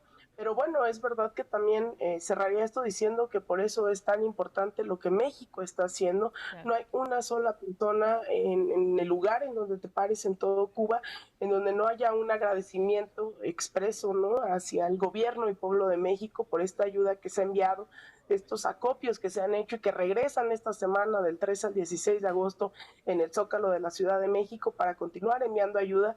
Entonces, bueno, es una situación que va de los horrores también a la esperanza y la solidaridad. Sí. Claro. Ahora, Alina, ¿cómo estás? Buenos días. ¿Qué tanta responsabilidad tiene el gobierno cubano en que se esté recrudeciendo precisamente la situación al interior de su país? ¿O qué medidas adicionales está haciendo para paliar, o si tiene margen de maniobra para hacerlo? Si desde fuera no hay una luz en el camino que nos permita ver que se termine con esta agonía constante hacia el pueblo cubano, ¿qué hay dentro, Alina, tú que has estado ahí en repetidas ocasiones? Ay, mira, Guadalupe, en realidad es bastante complicado, ¿no? Porque desde 1959, que triunfa la Revolución Cubana, son tan solo 2 años que vive esta revolución sin presiones desde el exterior. En eso se logró culminar la tarea en contra del analfabetismo, la socialización, ¿no?, de la salud, de la vivienda, de la educación. Sin embargo, al comenzar este bloqueo han sido ya varias las medidas que el gobierno de Cuba ha tomado durante varias décadas, ¿no? Incluso también ya se había dado una situación similar cuando cae la Unión Soviética en 1991, 89 y 91, un periodo que se le conoce como el periodo especial en Cuba, pues prácticamente era la economía que más tenía comercio con la isla. Sin embargo, eso que se había dicho que era, digamos, lo más fuerte económicamente hablando, la gente misma dice que no tiene comparación con lo que está ocurriendo hoy en pleno 2026. Y esto tiene que ver con estas medidas, ¿no? Insisto, tan específicas. Por ejemplo, ciudadanos que ahora están llevando ayuda reclaman que el gobierno de Estados Unidos no permite que lleven más de 2 maletas, por ejemplo, de ayuda, ¿no? O sea, cosas tan específicas, tan microscópicas que están impactando. El gobierno de Cuba anunció hace unas semanas una serie de más de 100 medidas económicas para descentralizar su economía, para permitir mayor inversión. Sin embargo, es cierto que eso no ha impedido que el bloqueo caiga. Mucho se alegó que la centralización de la economía era pues uno de los motivos por los cuales se sostenía el bloqueo por parte de Estados Unidos, y se demuestra que no es así, que aun cuando se tomen medidas que no necesariamente se consideren socialistas, lo cierto es que no se quitan esas cientos de medidas o incluso la noción misma de que Cuba es un estado patrocinador del terrorismo, que fue adquirido hace más de una década este título, ¿no?, de patrocinador del terrorismo por haber asilado este encuentro entre el Ejército de Liberación Nacional de Cuba y el gobierno de Cuba, ¿no? Es decir, mientras Cuba promovía paz, Estados Unidos los categorizó como promotores del terrorismo. Entonces, digamos, no corresponde la realidad y las medidas que tome el gobierno de Cuba para con la flexibilidad o no que se pueda tener de este bloqueo, y más ahora que nunca con estas medidas que no necesariamente, insisto, puedan ser consideradas de corte socialista. Eso no significó que el propio gobierno de Estados Unidos pudiese levantar cualquiera de estas mal llamadas sanciones, estas medidas económicas unilaterales. Alina, por último, no podemos dejar de lado el centenario del nacimiento de Fidel Castro, pues en el actual contexto internacional, de manera muy breve, ¿cuál sería el legado que hoy debe resonar, por supuesto en Cuba, pero sobre todo en América Latina, ante pues la llegada de la ultraderecha a muchas regiones de esta región latinoamericana? El propio presidente Angélica Díaz-Canel decía que Fidel Castro no era patrimonio exclusivo de las y los cubanos, y eso pues tiene que ver justamente con el legado que dejó Fidel, pensando siempre en esa solidaridad, que aún siendo una isla bajo asedio nunca dudó, nunca escatimó en llevar médicos, en llevar alfabetizadores al resto del mundo, en ayudar en plena asfixia al gobierno de Salvador Allende, por ejemplo. Cuba estuvo ayudando. Entonces, esta idea de la solidaridad, de combatir las injusticias en el mundo, siempre estuvo presente en Fidel Castro y en esos también que le rodeaban, en el Che Guevara, en Camilo, etcétera. Entonces, al cumplirse estos 100 años, yo sí te puedo decir que el legado es tan tangible que permitió que más de 2,000 personas llegaran justamente a estas, ni siquiera celebraciones, ¿no?, por las condiciones en las que se lleva la isla, pero sí a debatir, ¿no? Se está dando en estos momentos este primer coloquio internacional de Fidel Castro. Se llevó a cabo también la 4ª Asamblea Continental de ALBA Movimientos, que surge también esta organización como idea de Hugo Chávez, de Fidel Castro, de escuchar a los pueblos del mundo y que sean ellos quienes construyan también otro mundo posible. Se llevó a cabo encuentro de partidos socialistas, comunistas, obreros. Es decir, ese creo que es el legado, ¿no? Hace unos, cerraría diciendo que hace unas semanas el gobierno de Estados Unidos decía que Cuba es la capital de la izquierda radical, comunista, narcoterrorista. Lo cierto es que en estos días se demuestra que Cuba en realidad pues es capital de la esperanza. Muy bien, pues muchas gracias, Alina, por este análisis, periodista internacionalista, conductora en Sin Muros.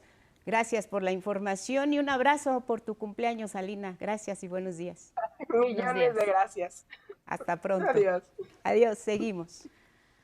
Bueno, mire, vámonos con otros asuntos, porque 2 buques de la Armada de México, el Papaloapan y también el Huasteco, llegaron al puerto de La Guaira, allá en Venezuela, esta región devastada por los sismos de junio, y lo hicieron para descargar 719 toneladas con alimentos, medicinas, agua potable y artículos de higiene.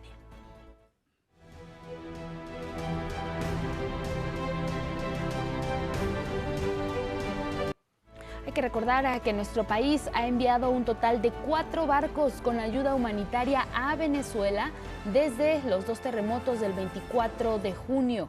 Otras 4 plantas potabilizadoras de agua que ya se encuentran en ese país son operadas por personal de la Secretaría de Marina y han producido 188,000 litros de agua potable para unas 8,000 familias. Además, en las zonas devastadas, las máquinas remueven toneladas de escombro de los edificios derrumbados, como le decíamos, pues por estos 2 terremotos del pasado 24 de junio allá en Venezuela.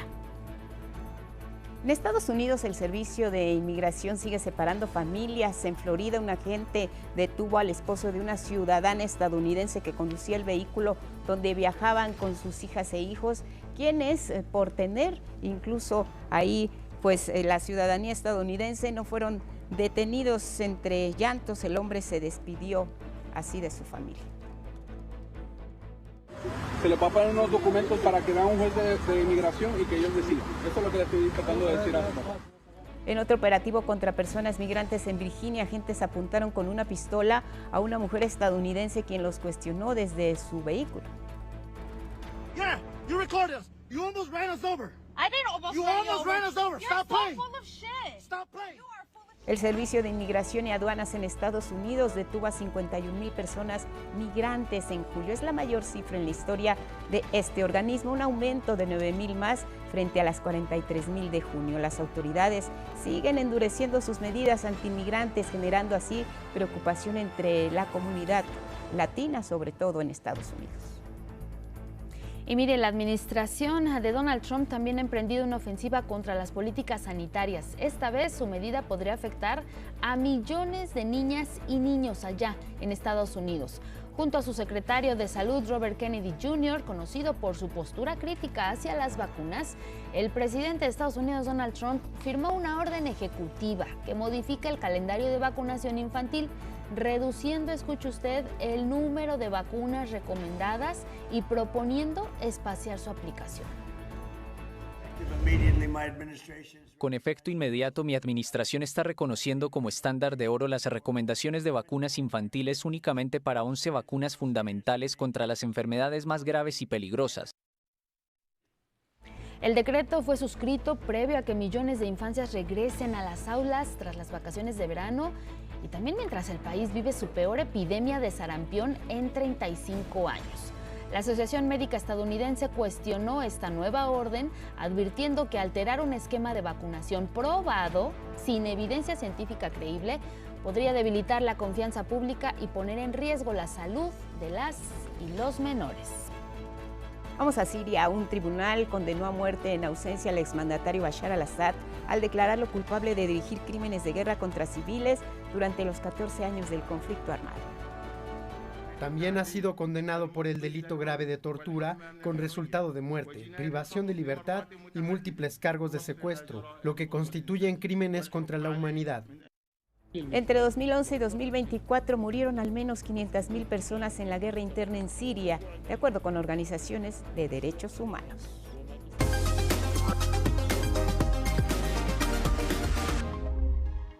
La ciencia con Rafa Guadarrama. Buenos días, Rafa, bienvenido.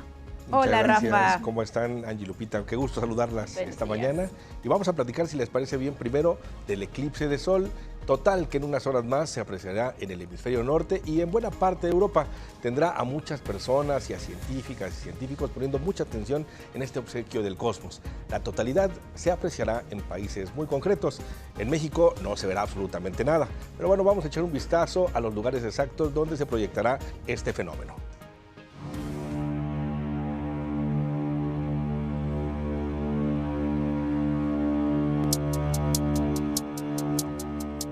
Se va a ver, sobre todo el eclipse va a comenzar en la parte norte de la península de Kamchatka y en Rusia, luego atraviesa la parte este de Groenlandia y termina finalmente atravesando la península ibérica.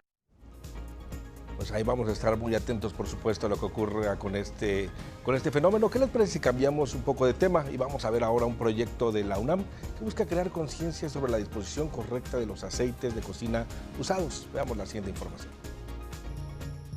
El aceite usado de cocina y su destino final ha provocado varias problemáticas. El proyecto Sarepta, liderado por la maestra Juana Villada, ha monitoreado la calidad del aceite en 10 alcaldías. Encontraron que tienen una mala disposición de los residuos porque lo están tirando a las coladeras, lo venden, pero no saben ni qué destino tiene a quien se lo venden. En cuanto a la salud, como tal no se ha diagnosticado como problema de salud pública por las autoridades, pero ya hay reportes donde dicen ya no lo manejan como probable cancerígeno, ya están sustentando que son precursores de cáncer de mama y de próstata. Cuando se vierte el aceite en la tarja o coladeras, este se solidifica y provoca también inundaciones. Esta es una imagen representativa de cómo se verían las cañerías en la ciudad, en base a la densidad que se acumula de aceites, basura, polvo, cúmulo de comida o desechos que desaguan en las cañerías. Esto, aparte de tapar los registros de cañería, los rompe. Y esto provoca también que en la ciudad se inunde. Ante este panorama planearon así la primera solución que tiene forma de canino. Su nombre es Salmi. Salmi y Villada visitan las cafeterías aledañas de CEU para recolectar el aceite usado. La estrategia canina ha sido exitosa. Antes de Salmi, se recolectaban 500 litros de aceite en un año. Después de su llegada, hay más de 4.200 litros de aceite recolectado al año. Gracias a él, varios estudiantes se han unido al proyecto. La ingeniería fue parte de la solución. Y construimos este carrito, prácticamente es la mecánica de la bicicleta. Con el mismo mecanismo, Gustavo Rojas creó esta bicicleta batidora con materiales reciclados que con la sola energía humana mezcla y purifica el aceite usado. Transformar el movimiento vertical del pedaleo a través de una serie de engranes y una banda de hule que transforma el movimiento vertical en un movimiento horizontal conectado en la tina. Una vez mezclado el aceite se vierte en moldes. También crean jabón líquido y realizan talleres para que las personas hagan sus propias esculturas de jabón. Con imágenes de Jorge Bejarano, 11 Noticias, Itzel Gómez Gurrón. Bueno, y cerramos con información del gusano barredor del ganado y de un acuerdo entre México y Estados Unidos que establece que las personas que viajen con perros o aves y que deban atravesar la frontera de estos dos países deberán presentar un certificado que indique que los animales están libres de la plaga y que no presentan indicios de infestación. Esto lo informó el Servicio de Sanidad Agroalimentaria de nuestro país, Senacica, y precisó que el certificado tendrá una validez de 5 días desde que se expide y se solicitará de forma indistinta a ciudadanas y ciudadanos de los países de México y Estados Unidos para que lo tomen en cuenta si tienen planeado viajar.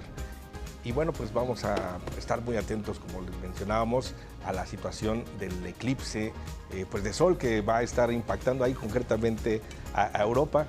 Entonces, pues es un fenómeno muy interesante. ¿Dónde lo vemos, Rafa? Lo podemos ver a través de los canales oficiales de la NASA Oficial, la Agencia Espacial Europea, alrededor de las 10:30 de la mañana, muy atentos ahí lo que ocurra, los científicos, científicas y todos los demás que no vamos a estar ahí, muy atentos a todos. Y mañana nos cuentas. Y mañana les tenemos todos los Perfecto. detalles. Gracias, Rafita. Gracias. Muy bien, pues atentos al eclipse. Hablemos de otros asuntos importantes. En nuestro país, más de 52,000 infancias y juventudes fueron víctimas de violencia y otros delitos de enero a abril de este año. Esto con cifras de la Red por los Derechos de la Infancia en México, pero además se registraron más de 1,000 casos de violencia sexual atendidos en hospitales en 2024. Y uno de ellos, que volvió a poner el tema en el centro de la discusión, fue el de Noemí, niña de 11 años, accedió al procedimiento de interrupción del embarazo. Esto fue en Tamaulipas a causa de un abuso sexual. La historia. Una niña de 11 años logró acceder a la interrupción del embarazo en el Hospital General de Matamoros, Tamaulipas, tras ser víctima de violencia sexual. Bajo resguardo de nosotros, en un momento dado, que cuando esté de alta por el IMSS, que nos indique, quedará bajo nuestro resguardo y ahí le continuaremos la ayuda psicológica, médica, de escolaridad, todo lo que requiere, todos sus derechos que de alguna manera fueron vulnerados. Tamaulipas es una de las 8 entidades que aún no tienen una ley general para despenalizar el aborto voluntario. Sin embargo, a nivel nacional, la NOM 046 permite que cualquier persona víctima de abuso que quiera interrumpir su embarazo pueda acceder a este procedimiento sin importar la legislación estatal. El IMSS informó que la menor fue ingresada el pasado 5 de agosto al hospital y desde entonces ha recibido atención en distintas áreas. Y desde el primer momento se dio aviso a las autoridades. En cuanto sea dada de alta, la niña quedará a cargo del DIF estatal en lo que se investigan los hechos y para darle protección integral. Su madre ha estado acompañándola desde que fue internada en el hospital. Les puedo adelantar que la niña entró en un proceso de suspensión de embarazo esta mañana, el día de hoy a las 6 de la mañana. Se está trabajando en ello, el IMSS está muy apegado a ello. Nosotros estamos también atendiendo la situación de la salud de ella. Este caso fue atraído desde el primer instante por las autoridades estatales, ya que de acuerdo con el Código Penal de Tamaulipas, se equipara a la violación la cópula con una persona menor de 15 años, incluso cuando no haya habido violencia. Hasta el momento, la Fiscalía no ha emitido algún pronunciamiento para dar con el responsable del delito. 11 Noticias, Azucena Rangel. Bueno, vámonos con otros asuntos. En lo que va del actual sexenio, disminuyeron en 51% los homicidios dolosos, de acuerdo con datos del Secretariado Ejecutivo del Sistema Nacional de Seguridad Pública que se presentaron en la conferencia matutina de este martes. Se pasó de 86.9 homicidios diarios en septiembre de 2024 a 42.5 homicidios al cierre de julio de 2026. Al respecto se pronunció la presidenta Claudia Sheinbaum. El objetivo nuestro es que en México se viva en paz, que los niños salgan a la calle, que puedan jugar libres, seguros, que haya menos homicidios, que menos mexicanos mueran por razones vinculadas con delitos, que no haya robos patrimoniales, que la gente pueda estar segura en su casa. Es que de acuerdo con Marcela Figueroa, titular del Secretariado Ejecutivo del Sistema Nacional de Seguridad Pública, esto coloca al gobierno de Claudia Sheinbaum como la administración con mayor reducción de homicidios en las últimas 2 décadas. De 2006 a 2012, durante el gobierno de Felipe Calderón, hubo un aumento del 148% en los homicidios dolosos. De 2012 a 2018, en el gobierno de Enrique Peña Nieto, el incremento fue del 42%. Y en el sexenio del expresidente López Obrador, de 2018 a 2024, es cuando se logra revertir esta tendencia. Ya hay una disminución del 9%. A la par, los delitos de alto impacto también presentan una disminución del 33% al pasar de 636 en septiembre de 2024 a 424 en julio de este año. Ejemplo de ello es que los feminicidios han bajado en 7%, las lesiones dolosas en 11% también a la baja, el secuestro extorsivo en 28%, la extorsión en 4% ha disminuido, mientras que el total de robos con violencia en 15% es la disminución. También como parte de los resultados de la estrategia de seguridad se han detenido a más de 63,000 personas. Se ha decomisado más de 518 toneladas de drogas, más de 32,000 armas y desmantelado más de 2,700 laboratorios clandestinos. Miren, en los últimos 2 años la población privada de su libertad ha aumentado en 15%. Esto lo ha informado el gobierno federal. Por ello, ante este incremento, la presidenta dio a conocer que se están analizando 2 vías para evitar la sobrepoblación. Una de ellas es ampliar la capacidad de los centros de reclusión al revisar que las personas que enfrentan acusaciones por delitos menores puedan resolver su situación jurídica de manera más ágil. Y la otra vía es la construcción de nuevos centros de detención. Pero estamos viendo si se requieren algunas modificaciones jurídicas que nos permitan que las personas que están por delitos menores o que llevan ya muchos años sin sentencia pueda acelerarse su proceso. Esa es una parte que estamos trabajando. Y la otra es poder construir nuevos espacios de detención, y son alrededor de 6 que están en este momento en planeación todavía no tenemos los recursos ni sabemos exactamente cuánto habría que destinarle, los trabajaríamos con los estados de la República. Revisando los números, dieron a conocer que aproximadamente hay más de 260,000 personas privadas de la libertad en 276 centros penitenciarios que hay en el país. Esto representa la mayor cifra en los últimos 26 años. Bueno, en otros temas, el juicio oral contra Gabriel Zeta, padre de Dafne Zapata, continúa en el Centro Integral de Justicia de El Mante, esto es en el estado de Tamaulipas. Y es que enfrenta un proceso por abuso sexual agravado por hechos que presuntamente habrían ocurrido en 2019, cuando Dafne tenía solo 6 años de edad. Vamos a Palacio Nacional al inicio de la conferencia.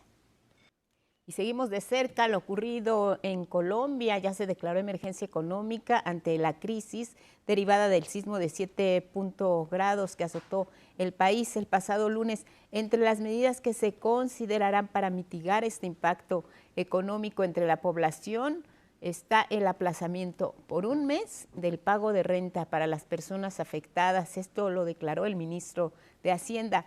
Además, con esto se activó también una línea de crédito por hasta $450 millones con el Banco Mundial. La situación en las zonas cercanas al epicentro sigue siendo crítica, lo explicó el periodista Manuel Díaz de esta manera. En las últimas horas que tuvimos la oportunidad de ingresar hasta el centro de Pereira, es una zona bastante compleja, totalmente devastada porque no hay señal telefónica, no hay energía eléctrica, no hay servicio de gas. Cerca de 1.000 personas pasaron la noche en el Parque Bolívar. Hay que mencionar que el gobierno de Colombia declaró 3 días de duelo nacional en memoria de las personas fallecidas en este terremoto. La Asociación Colombiana de Ciudades Capitales informó que de manera preliminar y al último corte van 188 personas fallecidas, 1.677 heridas y 243 estructuras colapsadas en ciudades allá en Colombia. Bueno, y miren, nos vamos a enlazar hasta Frankfurt, Alemania, con José David Navarro, periodista de la Deutsche Welle, para que nos hable sobre los mercados y esta sequía en los ríos de Europa. José David, buenos días, adelante.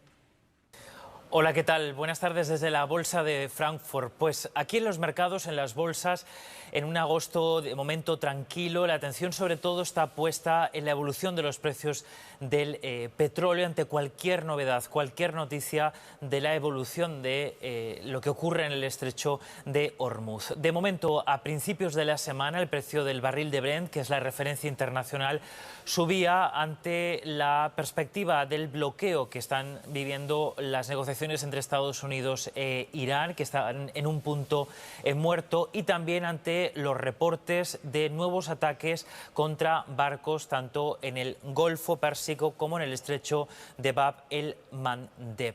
De momento, como les digo, la atención está puesta en los precios del petróleo, sobre todo de cara a un importante dato de esta semana, que es el dato de inflación en Estados Unidos y que va a permitir a los inversores hacerse una idea de cuál podría ser el próximo movimiento de la Reserva Federal en su reunión de septiembre. Fuera de las bolsas, la atención está puesta aquí en Europa en la sequía. Estamos atravesando una nueva ola de calor en muchos países europeos, y esto no sería una noticia puramente económica, pero ocurre cuando importantes vías fluviales aquí en Europa están en unos niveles tan bajos su caudal que impide o está dificultando el transporte de mercancías. Es el caso aquí en Alemania, por ejemplo, del río Rin a su paso por importantes zonas industriales. Su nivel, por ejemplo, a través de la ciudad de Colonia está en un nivel tan bajo que no se había visto nunca, y eso ha obligado, por ejemplo, a empresas como, por ponerles un ejemplo, el fabricante de camiones Daimler Truck, a buscar vías alternativas para el transporte de sus vehículos. Tal grave es la situación que cada vez más estados federados aquí en Alemania están tomando medidas como permitir que transporte de mercancías, que camiones de mercancías circulen en domingo para intentar aliviar la presión sobre esas vías fluviales y que no haya roturas de la cadena de suministro al sector industrial. Pues importante esto que está ocurriendo allá en Europa con esta sequía que impacta de alguna manera pues en la parte económica a la región. Gracias a José Navarro y a la Deutsche Welle por esta información. Vamos a retomar ahora asuntos nacionales, y es que mira, el coordinador general del C5 de aquí de la Ciudad de México, Salvador Guerrero Chiprés, fue víctima de un intento de asalto. Ocurrió en las calles Abraham González y Avenida Morelos. Esto es en la colonia Juárez, la alcaldía es Cuauhtémoc. Durante el ataque, 3 policías de la Secretaría de Seguridad Ciudadana Capitalina, que se identificaron como escoltas del funcionario, realizaron detonaciones, esto para disuadir a los asaltantes. Bueno, pues fue detenido uno de los presuntos agresores, quien portaba una réplica de un arma de fuego. Va a ser presentado ante las autoridades ministeriales. Y luego de una audiencia de más de 15 horas de debate esta madrugada, la Fiscalía General de la República obtuvo la vinculación a proceso contra el exgobernador Ángel A.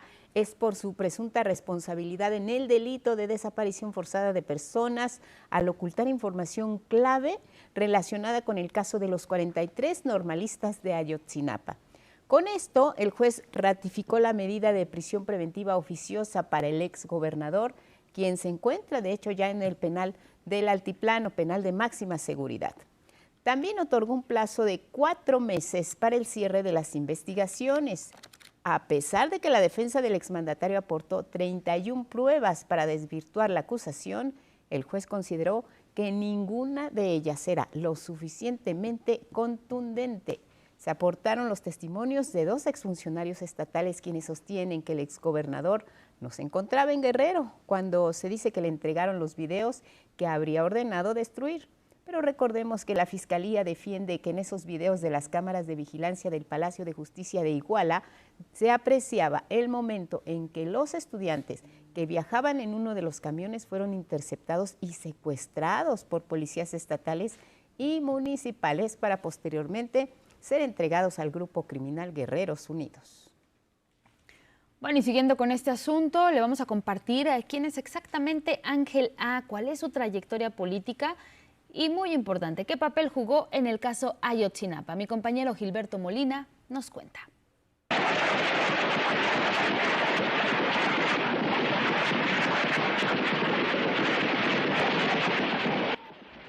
Después de la matanza de campesinos en Aguas Blancas en junio de 1995, el entonces presidente del PRI en Guerrero, Ángel Aguirre, encabezó una marcha a Chilpancingo para cerrar filas en torno al gobernador del estado, Rubén Figueroa. Ángel Aguirre fue nombrado mandatario interino en 1996, luego de que Figueroa pidió licencia. En 2010 no obtuvo la candidatura priista y pasó a las filas del PRD, resultando electo en 2011. Ese año se registró una protesta de normalistas en la autopista del Sol. Él ordenó su desalojo a golpes y balazos. 2 estudiantes murieron, Jorge Alexis Herrera Pino y Gabriel Echeverría. Luego vendría uno de los capítulos negros en la historia de México. La noche del 26 y madrugada del 27 de septiembre de 2014, se registró la desaparición forzada de 43 estudiantes de la Normal Isidro Burgos. Ángel Aguirre pidió licencia en octubre en medio de la presión social y política. Estas fueron sus palabras luego de reunirse en 2015 con diputados de la Comisión Especial del caso Ayotzinapa. Yo creo que cuando se tiene la conciencia tranquila, no veo razón para tener temor. Mucho tiempo libró la justicia, pero el 6 de agosto fue detenido por agentes federales e ingresado al penal de máxima seguridad El Altiplano, acusado por la FGR de delitos de desaparición forzada y contra la Administración de Justicia. De acuerdo con la Fiscalía, habría ordenado desaparecer las videograbaciones de 2 cámaras de seguridad del Palacio de Justicia de Iguala. En las imágenes aparecía presuntamente el autobús Estrella de Oro 1531 en el que viajaba un grupo de normalistas. Mario César González, padre de uno de los estudiantes desaparecidos, habló sobre la responsabilidad del exmandatario. Este tipo ocultó evidencias y es un delito grave, y más que delito es algo que no se puede explicar, para 43 familias poder haber sabido algo de lo que pasó esa noche.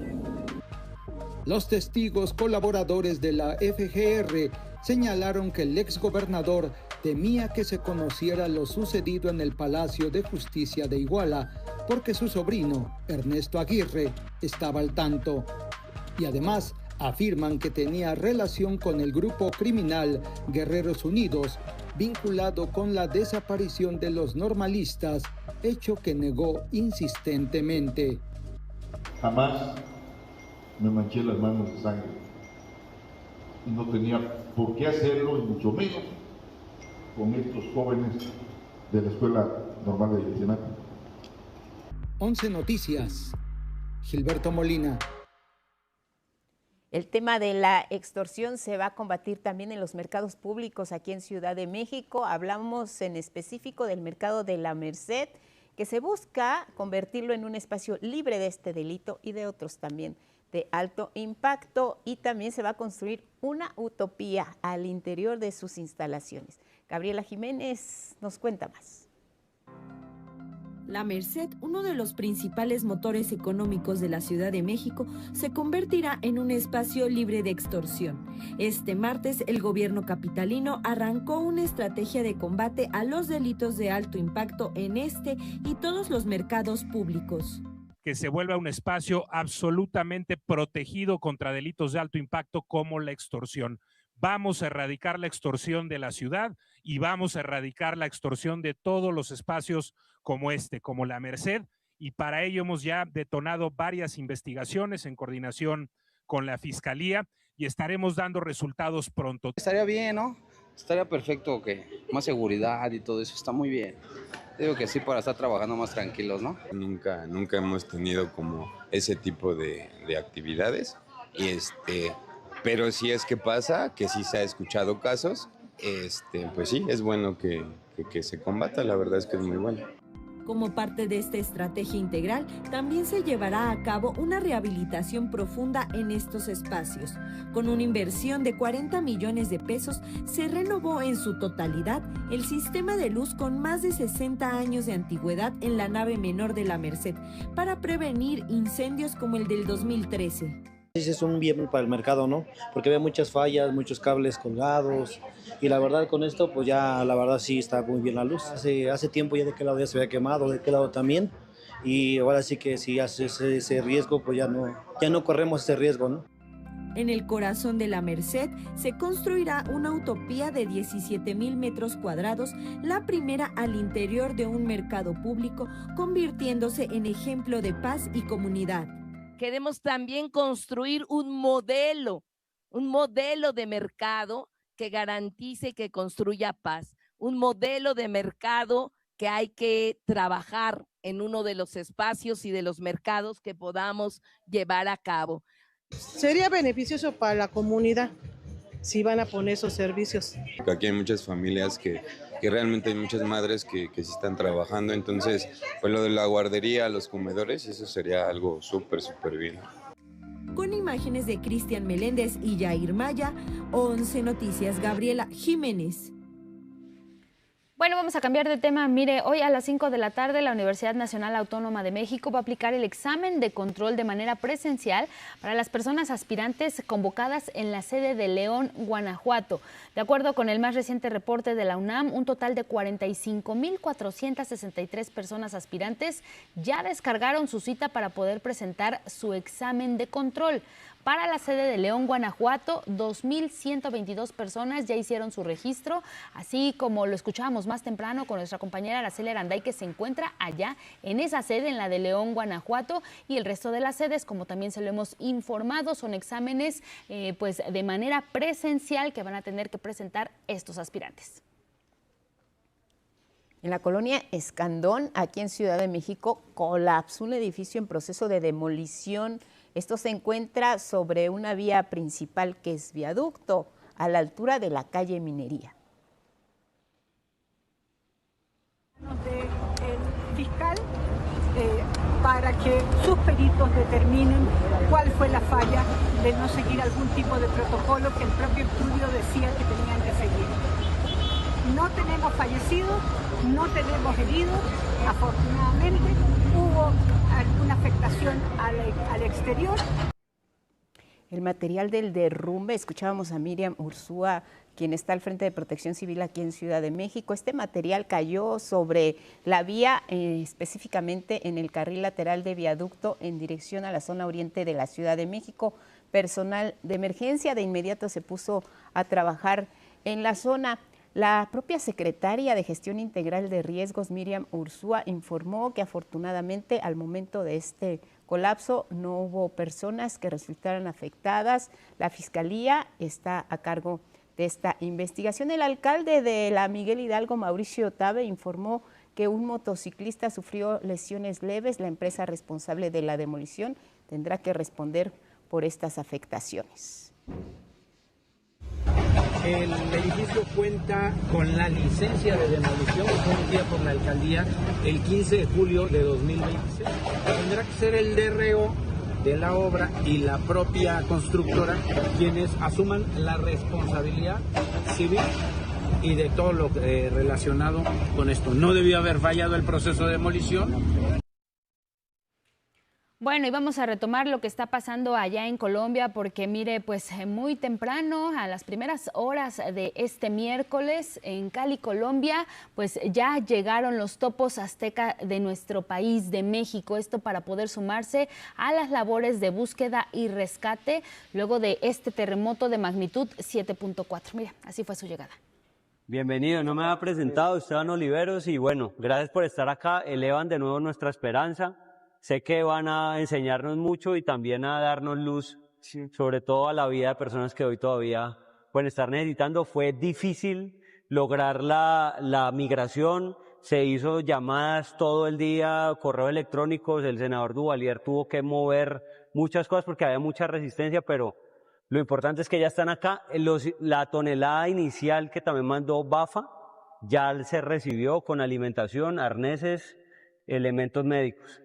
Mañana llega otra tonelada. Estamos pendientes. Bienvenido, no me había presentado. Bueno, pues es importante lo que ahí se menciona, ya los topos mexicanos ya están ayudando después pues de estas gestiones como lo comenta este diputado de Colombia. Y mire, también hace unos momentos la presidenta Claudia Sheinbaum informó de la ayuda humanitaria que se está enviando, que ya se envió a Colombia. La misma Cancillería colombiana confirmó que hoy va a llegar a Pereira, esta ciudad muy afectada. El primer envío de ayuda humanitaria desde México son pues más de 17.5 toneladas de despensa para estas personas damnificadas por estos sismos de magnitud 7.4. La presidenta detalló, son un total de 854 despensas. Del 12 al 14 de agosto se enviarán un total de 2.562 despensas más. Es lo que se estará enviando desde el gobierno de México hasta Colombia, pues esta ayuda humanitaria para las personas que así lo necesiten.